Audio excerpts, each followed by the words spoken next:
Good morning and welcome to the UCF College of Engineering and Computer Science. My name is Marwan Saman and I'm the Dean of the college. And our college is pleased to host the Senior Design Day with over 60 projects being exhibited in the atria between Engineering 1 and Engineering 2 building, these two buildings, and the Harris Engineering Center, which is the building right on this side of both of our buildings. The College Senior Design Day includes both the 4th Annual Senior Design Symposium on Renewable and Sustainable Energy, which is sponsored by Progress Energy, and the college-wide Senior Design Showcase. During their senior year, our engineering students bridge the gap between academic and professional experience by participating in a year-long design and build projects that involve different disciplines of the engineering profession. Along with their faculty advisors, our students work to develop innovative product proposals, conduct design analysis, design and build a prototype, and prepare engineering final reports. Today, the students present and demonstrate their projects to you. Senior Design Day highlight the next wave of engineering and computer science undergraduate talent in our college. Lots of hard work has been put in these projects, and I really encourage you to go around whenever you get a chance and visit with our students and ask them questions and make sure that they are able to answer your questions. They have worked very hard over this past year to complete these projects.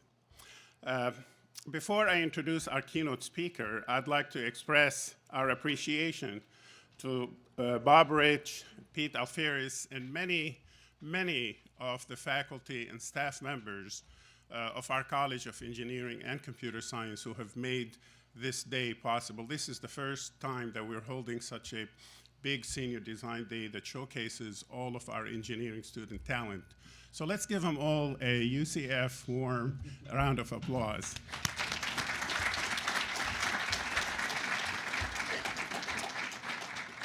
We are very, very pleased and honored today to have Dr. Dan Arvizu as our keynote speaker for this event.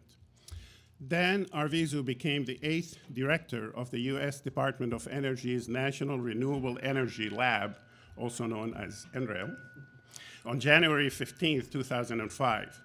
NREL, located in Golden, Colorado, is the Department of Energy's primary laboratory for energy efficiency and renewable energy research and development. NREL is operated by for DOE by Alliance for Sustainable Energy. Dr. Arvizu is president of Alliance and also is an executive vice president with the Midwest Research Institute, headquartered in Kansas City, Missouri. Prior to joining NREL, Dr. Arvizu was the chief technology officer with CH2M Hill Companies.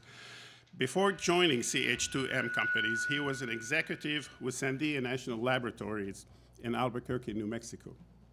He started his career and spent 4 years at the AT&T Bell Laboratories. In 2011, Dr. Arvizu was appointed by the president for a 5-year term on the National Science Board, the governing board of the National Science Foundation, and the National Science Policy Advisory Body to the President and the Congress. Dr. Arvizu serves on a number of boards, panels, and advisory committees, including, and the list is very long, so we had to really shorten it a little bit, including the American Council on Renewable Energy Advisory Board, the Singapore Energy International Advisory Panel, the Great Minds in STEM Board of Directors, the Colorado Renewable Energy Authority Board of Directors, the Stanford Precourt Institute for Energy Advisory Council, and he is a fellow of the National Academy of Public Administration. Dr. Arvizu has a BS in Mechanical Engineering from New Mexico State University and an MS and PhD in Mechanical Engineering from Stanford University. Please join me in welcoming Dr. Dan Arvizu to our College of Engineering.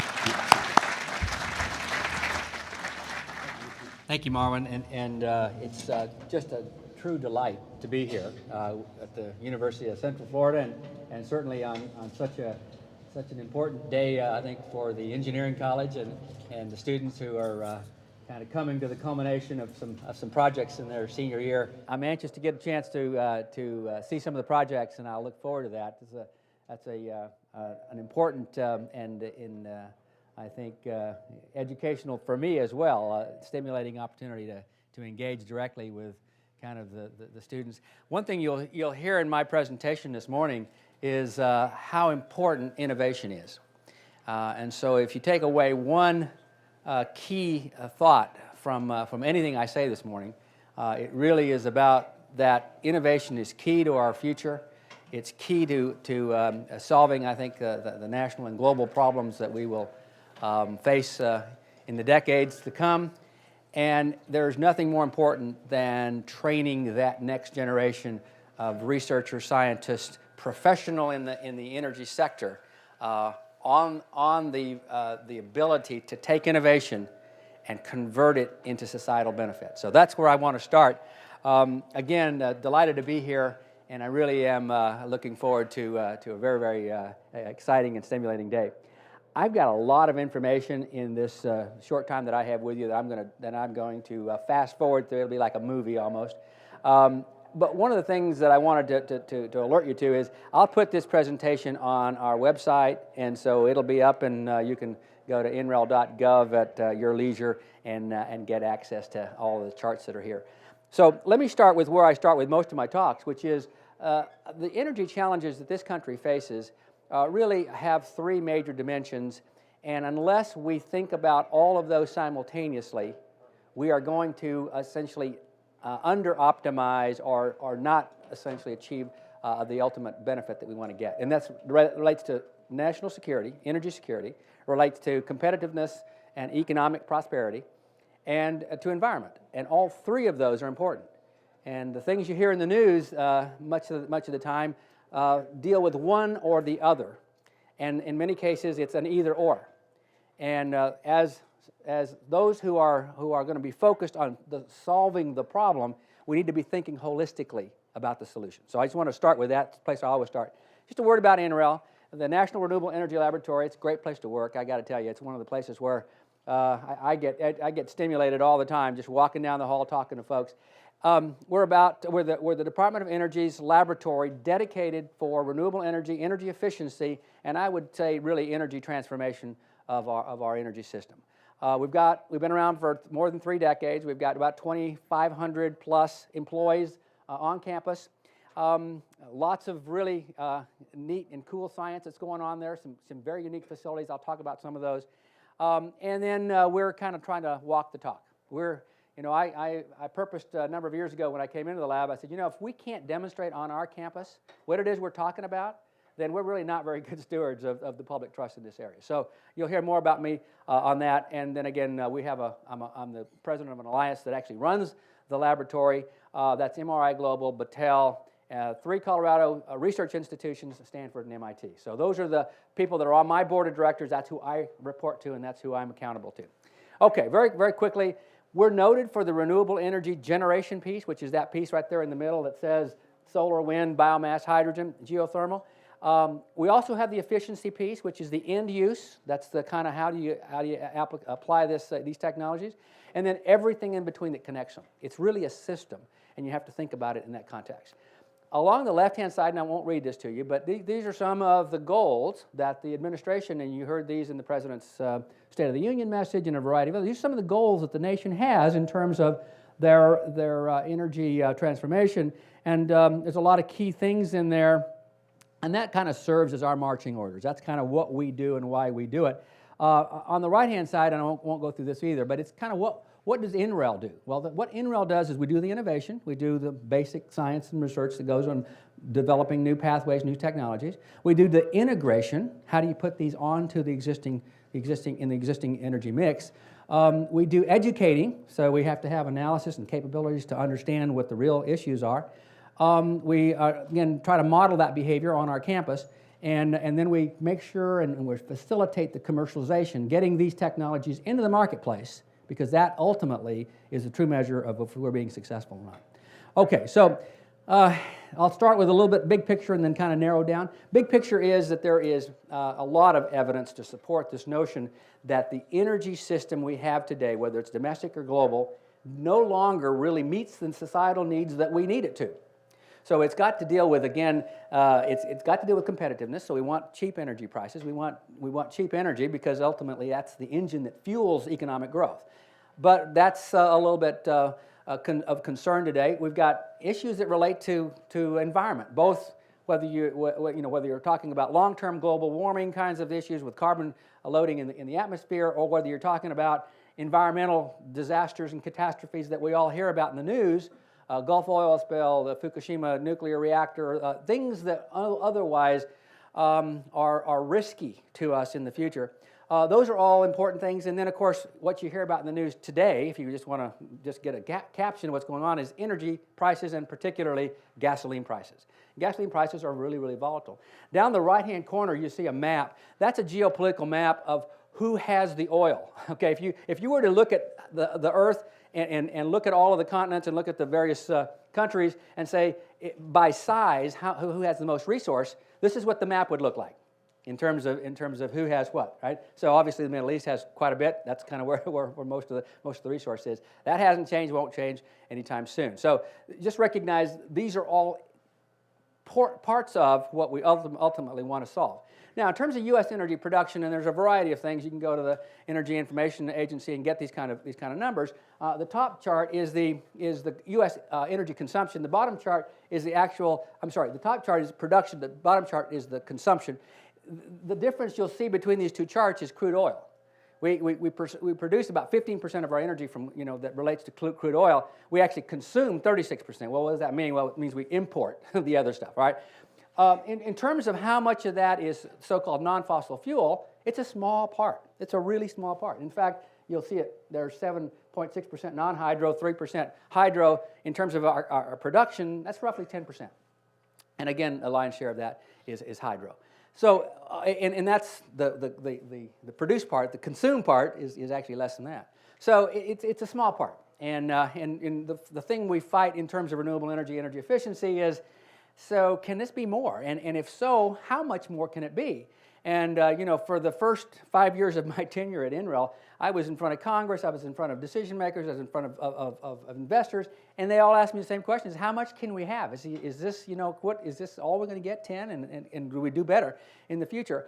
Well, this chart, and again, I don't expect you to read it, but let me just tell you what it says. This chart comes out of the Intergovernmental Panel on Climate Change Special Report on Renewable Energy. It was a 3-year effort. I was a coordinating lead author on that report, an international effort. Every country in the world brought their best scientists.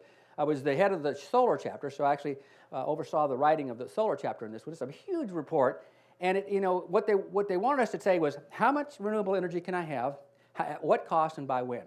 And the unfortunate piece is that we could do really none of those in terms of being able to provide any kind of certainty. What we could say, though, and this is one of the charts that says it, is the technical potential. This is after you get rid of all the things that are inaccessible. The potential opportunity from renewable energy globally is many-fold what the global energy consumption is, and that's, if you go to the far right-hand corner, and by the way, the numbers are on the bottom here, but if you look at that, our primary energy usage in the globe right now is 492 exajoules. That's kind of what the globe consumes in terms of energy consumption. If you look at how much potential there is in just solar alone, it's many-fold that. So this is a log scale, and so what you see is that it dwarfs what the energy consumption of the globe is. So, and you can look at all of the technologies. Solar is the biggest one, but you look at all the technologies, and whether you're talking about electricity, heat, or primary energy, it is a huge amount. It's not a question of potential. It is simply not a question of potential. We can have as much as we want, and that's essentially what I would tell congressmen and other people in the legislature is when they would ask me, how much can I have? And I said, well, how much do you want? It's not a matter of how much. We're not limited by resources. I guess that's the key point, and it's an important thing. This is a disturbing graph, and it's one that ExxonMobil puts out. I think it's pretty accurate. What it is a reflection of where we're going to be in 20 years. If you look at the left-hand graphic, that's North America. Our energy consumption and projected usage is pretty flat. If you look at Europe, which is the middle slide, that's also pretty flat also. And in fact, both of these are very much going to be less carbon intensive than they are today, going forward in the next 20 years. That's pretty good. That's a pretty good news story. The disturbing thing is on the right-hand column. The right-hand column, that's the graphic of the developing nations. That's China, India, Indonesia. And what you see is a tremendous appetite for energy, and most of it is going to be coal. And this is the projection going forward. And if you're worried about carbon loading and essentially climate change kinds of issues, this should be disturbing. This is a huge issue. And the real issue is not so much what are we going to do domestically. The issue is what's the globe going to look like in terms of energy consumption. And so that's the problem we're solving. The problem we're solving is not one that relates so much to how we use energy domestically, but how we do things in a global context. That's the part that's missing from any conversation you'll hear about energy in the public press. So the issue really has to do with how do we put ourselves in a position so that globally we're dealing with the problem that really we're going to face and and many of you will face and our grandchildren will face, and it's a pretty daunting issue. So here's the solution. The solution is actually pretty straightforward. Along the left-hand side, you have a bunch of attributes of the present energy system. Along the right-hand side is, by anyone's measure, very desirable attributes to have in the future energy system. All right? And if we can just agree that that's what we're after, then I think the agenda for how we develop and use energy would be very clear. Now, the unfortunate piece is we're still debating whether that's a good thing to have on the right-hand side. I think it's a pretty good thing to have. And the hard part is making a transition from where we are today to where we need to be. That's the issue. How can we get from today over to this other end state and do it in a time frame that isn't going to ultimately destroy much of what we now know as the way in which we live? Well, it's really about innovation. And it's really about three things. It's the technology piece. We all kind of get that. And those of us that are scientists and engineers have been working on that piece for a long time. And that's pretty exciting. But, it's not the whole problem. The problem has to do with markets on the lower right and also policies. Because we, in fact, have a system today that we purposed to have 100 years ago, and it has served us well. The problem with it is it doesn't serve us for the future. It's not sustainable. It's not the kind of capability, or not the kind of attributes that we want. So we have to do things in a very, very different way. And so as scientists and engineers and the next workforce, what you need to be thinking about is not just the technology piece, but how does this all integrate into market solutions that the finance communities and the business communities all actually embrace and want to invest in. Because unless we make those choices, all these other people, all these other parts of the world and these other energy demand is going to follow the path that we took so far, which is not a sustainable path. And so we need to be in front of that, and there's all kinds of attendant benefits that go with that. It's challenging, and this is the good news and the bad news. The good news is, and I keep telling our staff at NREL, don't have to worry about working yourself out of a job. Okay, we're going to have a job for a long time. Don't worry about we're going to get done and wrap it up and they're going to close the lab because we don't have anything to do. Not the case. This is really, really hard. And it really has to do with the fact that we haven't invested in R&D as a country. I think we're starting to now, but a very, very small fraction. Our system is incredibly inefficient. We have, in the electricity industry alone, the electricity sector alone, we have about $2.5 trillion of investment, capital equipment investment. If you talk about generating assets, transmission, distribution, that kind of stuff, $2.5 trillion. The asset utilization of that sector is less than 50%. It's 47%, which means that if you think about it in business terms, $1.25 trillion of investment is sitting idle. Essentially what it says is our energy system, in other words, if you look at how much generating assets we have, it generates twice as much as the demand on an average basis. What that tells you is you have a really, really low asset utilization. There's not a sector in the economy that can survive with an asset utilization of less than 47%. What it says is we're really inefficient. That's the opportunity. We need to make that much more efficient, and you got a business case for it. Long life cycles. When you make an investment in a power plant today, it will last you, in many cases, 50 years, and in some cases, 100 years.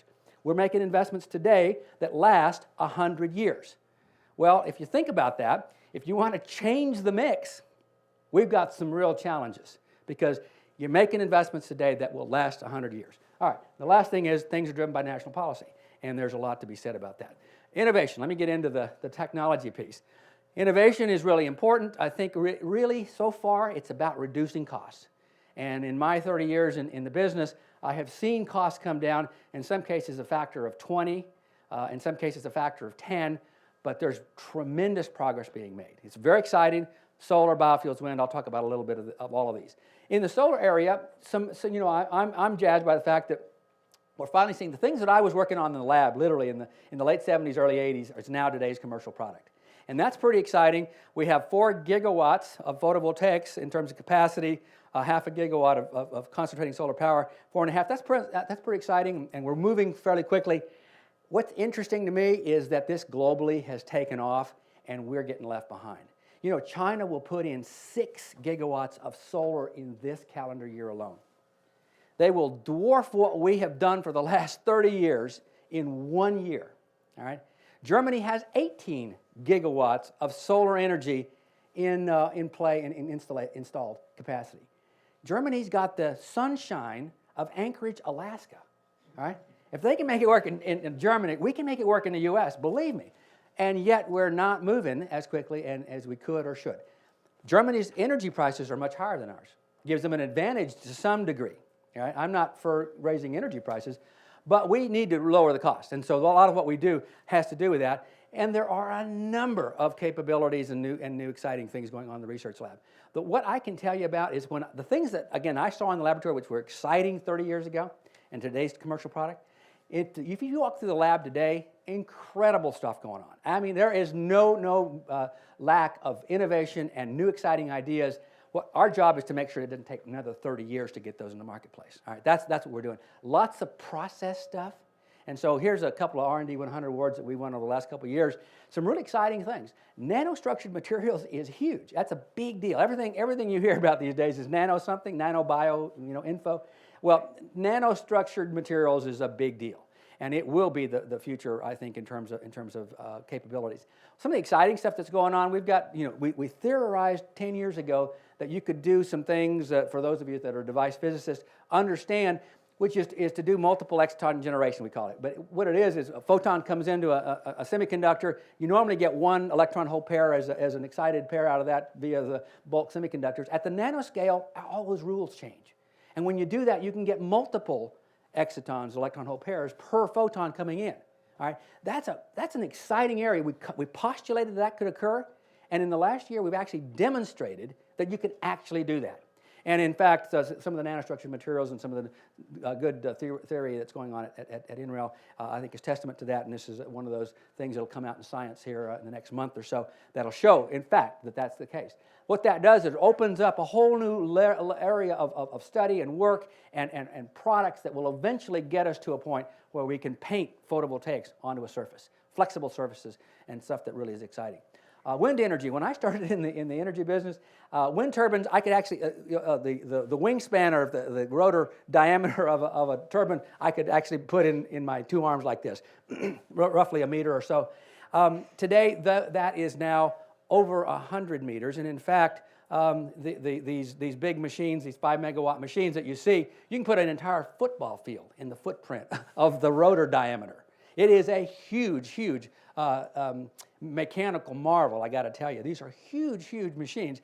Lots of great stuff going on. We've got 47,000 megawatts of installation in the country today. China just passed us. They have 60,000 megawatts of wind energy, and a lot of activity there. It's the fastest growing because it is in fact the lowest cost technology that's out there. Lots of great innovation, lots of really cool stuff that's going on, both in terms of reducing the weight, compliant structures, direct drives, a whole bunch of things that really relate to I think what is an interesting whole engineering set of materials challenges.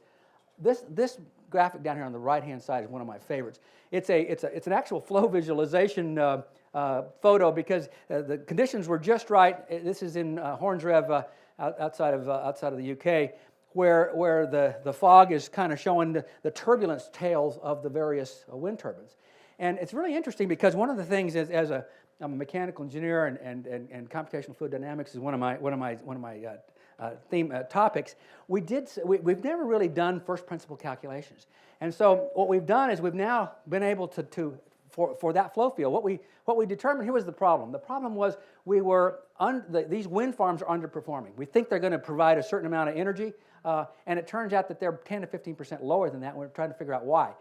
It turns out it's kind of related to this. So what that photo, what we did is we did a calculation. So using a high performance computer, we did a large eddy simulation, three-dimensional, 3 kilometers by 3 kilometers by 1 kilometer, essentially domain that we chose, and then we divided it up into 315 million cells, and then we did a full eddy simulation calculation. It took us 8 days on a 400 teraflop machine to do a 10-minute simulation.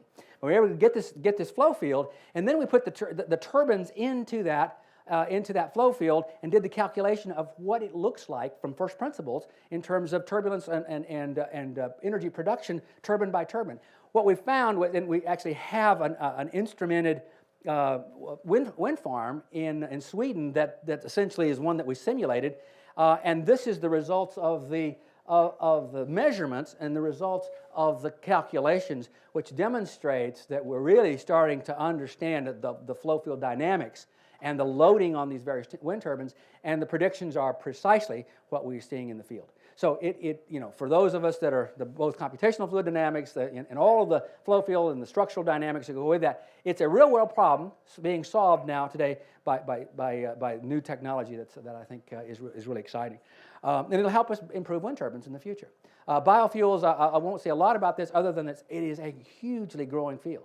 The essentially taking all of the cellulosic materials and breaking down those molecules and reformulating in a way that they can not just be ethanol, but they can be hydrocarbons that look a lot like gasoline molecules or regular alkane molecules is a huge deal. And we're making major progress in this area, both in the biochemical transport, thermochemical transport. The big oil manufacturers and the refiners are all part of this because what we want to do is do drop-in fuels. We want to take ethanol, non-food biomass, cellulosic biomass, and putting it into the refineries and getting out of it essentially hydrocarbon molecules that you can run jet airplanes on, that you can run ships and a variety of other things. It's a really exciting area, a lot of things that are going on.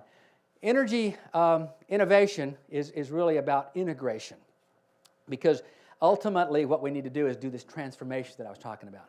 So everything that relates to whole buildings, making buildings more efficient, making cars and our transport sector more efficient, then generating what we have to generate with sustainable, renewable, low-carbon energy is really the key. And so there is a lot of work going on, very exciting work going on at the laboratory on this area. And we're again trying to demonstrate what we talk about. We've just moved into a new building, and our new building is shown up there on the left hand of that high-performance building.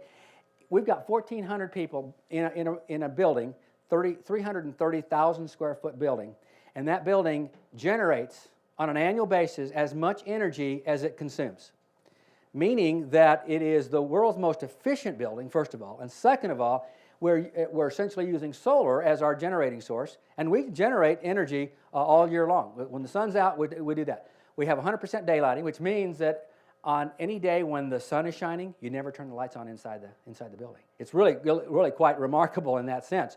If you look at how much energy per person, it's 70 watts per person essentially on a continuous annual basis. 70 watts per person. If you think about what your laptop is 300 watts by itself. So we've given everybody a 24-watt LED monitor. We've given everybody 15-watt thin client laptops. You're not allowed. It's contraband in our building to have those little space heaters where you heat your local workspace. We have centralized everything, and it really is a different way of doing business. And if you think about your energy footprint, think about that in your workplace, and it really is revolutionary. And it's again a demonstration of the fact that you can do these things today. And the first question everybody asks is, okay, that's great. How much extra did you pay? And the short answer is we didn't pay any extra. We paid less than a building built to code in the Colorado area. And those principles can be transferred everywhere. This is, in fact, here and now and not rocket science. It really is something that you can do today. All right, lots of partnerships, lots of capabilities. I think we are connected to the marketplace because that's where the solution has to take place. So it's not just about the science, it's not just about the technology, it really is about moving that technology more rapidly. We get a lot of visibility, and one of the things we host over 20,000 visitors a year, about 4,000 VIP visitors. A few of these you'll recognize on this chart. Just in the last year, the person on the left hand up on the top is the president of Honduras. The person on the right-hand side is the Vice President of the United States. That's Joe Biden. Undersecretaries of Energy and Science. Ban Ki-moon, the Secretary General of the UN, is right here in this chart. Many of the cabinet-level officials have come through. Energy ministers from all across the country. The Armed Services Committee for Defense from the Congress. A number of our partners from around the world. Lots of visibility. This is an exciting area. I got to tell you, I am one of the most privileged people on the planet to be able to get a chance to lead such an organization because it is our national trust. This is where the nation invests in the future of our energy system. It's an important and I think an interesting opportunity. Just to say a little plug for our programs, we have undergraduate programs. So through the Department of Energy, and again, you can see the website here, and you can get it when you download the thing.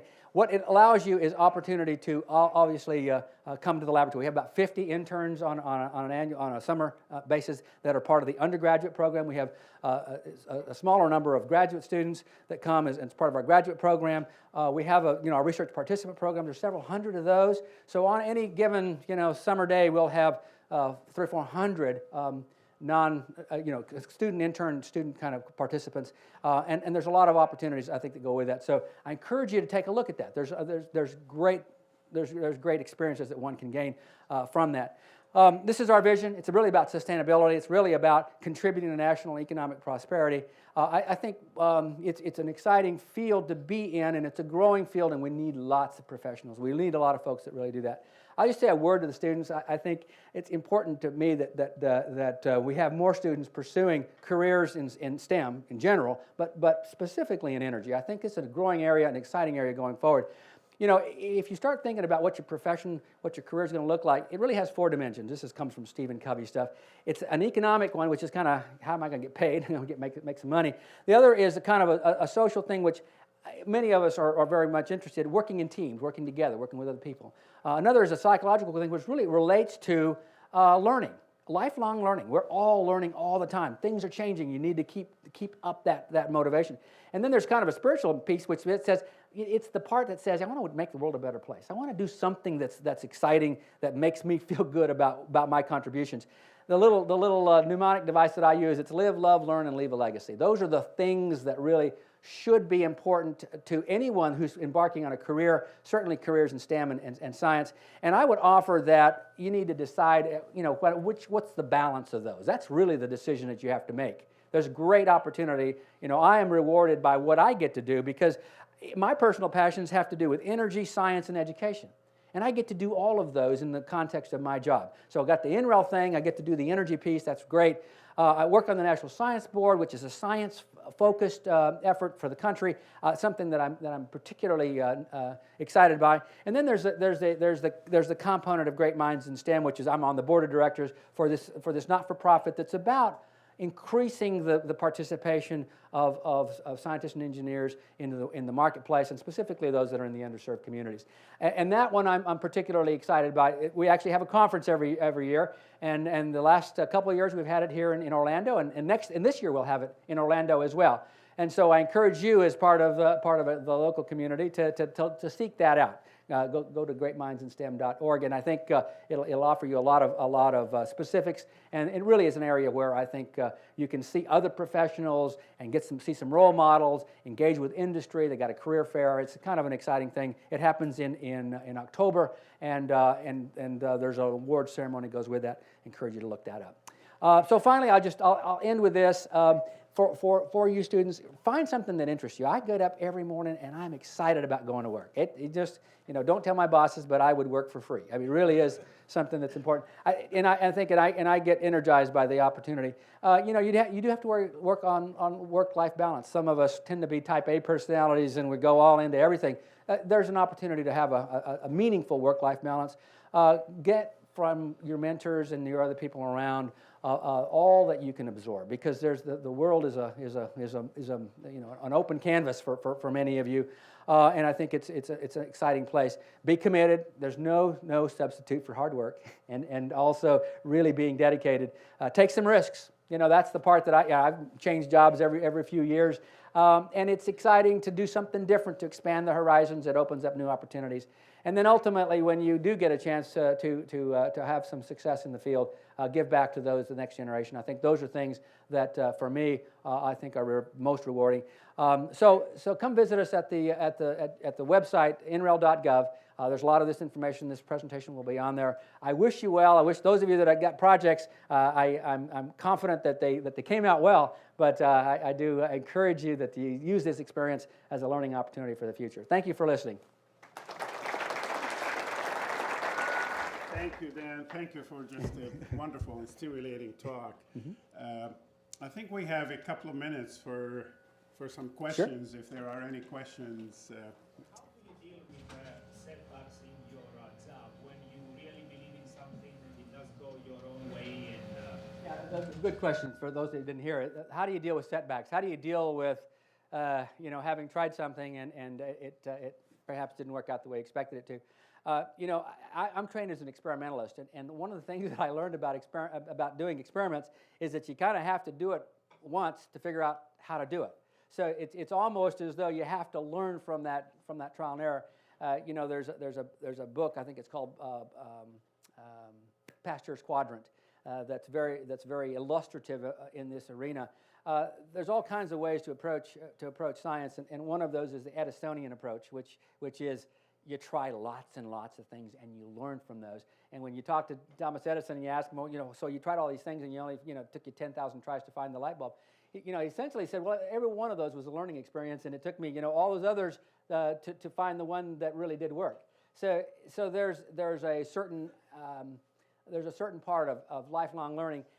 Taking risks is about being willing to fail, and I think I don't get discouraged by that. We try to encourage I want some successes, by the way, but I think of it in terms of a portfolio, and it's in the portfolio. What you do is judge the portfolio, not the individual stocks and bonds within the portfolio. It's the overall performance of the portfolio. I think we're well served to have some high risk kinds of things always in the pipeline. Some of them pay off, many of them don't. In fact, most of them don't. So I look at kind of both success in terms of career paths as well as the technology pieces as in that portfolio sort of concept. So I don't get discouraged too much. It's just it makes you roll up your sleeves and try harder. So that's kind of how we handle it. You talked a lot about kind of the global aspects of energy and how that's not really well known here in this country or even part of the discussion. And so in sort of a broader context, what do you think is the proper role of the United States and what we're trying to do in energy in this broader context, since so much of the demand is going to be elsewhere? Mm-hmm. Yeah, I think the short answer to that very astute question is we need public awareness to help, I think, us develop a leadership mentality. We used to have the leadership.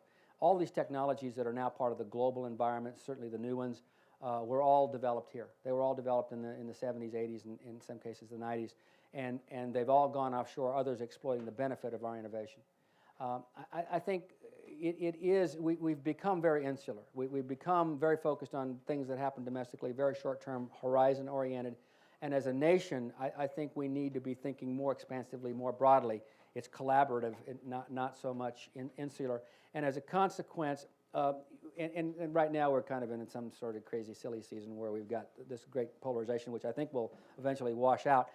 I think if you talk to members of Congress who are more moderate in their views and willing to reach across the aisle and work with each other, I think national policies actually can be born out of that kind of discussion. We do need to think globally about energy as a commodity. Energy is not a domestic, unique thing. As a consequence, we need to be thinking, we need to be having a much more sophisticated conversation about our energy policy. We don't have one of those. It's de facto. It's grassroots. It bottoms up. That's kind of the way we are. I think it was Churchill or the Europeans like to say about the Americans. They can be counted on to eventually do the right thing after they've exhausted all the other possibilities, right? And I think we're kind of in that mode. I hope it's not too late to catch up. Innovation is moving incredibly quickly. Again, I was in China last week. I'm going to Europe next week. What I see is incredible attention by other governments to invest, to focus on innovation. We don't have an exclusive right to innovation. I think right now we have the leadership, and that's important. We need to grab the benefit of that, and we need to encourage more of the others. So that's my soapbox in terms of what I think the country needs to do. And right now we're not having the right kind of conversations about innovation, investment, and energy. And we need to have that, and hopefully maybe after November we get into a different mode, and that'll improve. Yeah, over here I think is. Yes. One of the things that seems like to be a major roadblock to renewable energy, other than innovation, I think the innovation is there. We're making a lot of breakthroughs, but there's an established energy sector that makes money off of the current feedstock that produces energy. Right. Is there an effort to address that? Because I think a lot of the technology is there. It's just being able to utilize that and bring it to the forefront is inhibited. That's the central issue of the debate that's out there. Let me just offer a couple of personal observations. So I'm a big student of principle-centered leadership and the things that Stephen Covey talks about. One of the key issues of the 7 habits that I think is missing here is we really need to be thinking that it's easy to say no to something if there's a greater yes. And we haven't found the greater yes. And so where we have an incumbent technology, if you will, incumbent industry business model, they're going to hold on tenaciously to that. If you've got 97% of the market, why do you want to change anything, right? I've heard that from battery manufacturers literally 2 decades ago. The issue has to do with, it's about economics. It really is about economics. It's about enlightened self-interest. I don't think we're going to save the planet by having altruistic goals that don't translate to personal benefit. We do need to be thinking about the business model for what does it take to change the minds of the incumbents. I think the incumbents, whether they're investor-owned utilities or whether they're big oil companies or whatnot, we tend to vilify them as being essentially evil in some way. Actually, they're doing what's in their self-interest. They're about making money, and it's about shareholder value, and I get that. And if I'm a CEO of one of those, or I'm the board of the CEO, I say that's what I want you to do. That's not the problem. The problem is the rules. The rules that we've set in our energy system are the ones that are on the left-hand side of my chart, not on the right-hand side. And until we change those rules, the incumbents are going to do what they've always done, which is to essentially maximize shareholder value. What we need to be thinking through is, how do we change those rules in a way that they can be part of the solution, not part of the problem? That conversation we've not had. And as a consequence, I think what we end up with is this very minuscule incremental type of progress. So on the one hand, I want the technology to be the killer app. I want it to be so cost effective that it is the choice that everybody will make. But we've subsidized our present system to the point where it's really hard for them to compete. Now, we can put all the onus on the technology and say, all right, you just got to be cheaper than natural gas at the lowest price that it can be. That's a hard thing to do, and that's going to take a while. Okay? Will we get there? Yeah, we'll get there. It's going to take a while. That's the issue. So we've got some sort of transition strategy that we need. That's the nature of a public policy. Not that you're going to subsidize forever. That's never in anybody's interest. It is about making that transition, changing the rules to get to that other point. And I'm bullish on the technology. The technology will get there. If you don't care how long it'll take, it'll get there. But if you care how long it'll take, and for the reason that I talked about, we're making 100-year decisions. We're making 100-year decisions today. If you put in coal plants in China, you're making a 50-year decision. That's a lot of lock-in. That's a lot of carbon in the atmosphere. That's a lot of things that we don't want in the future.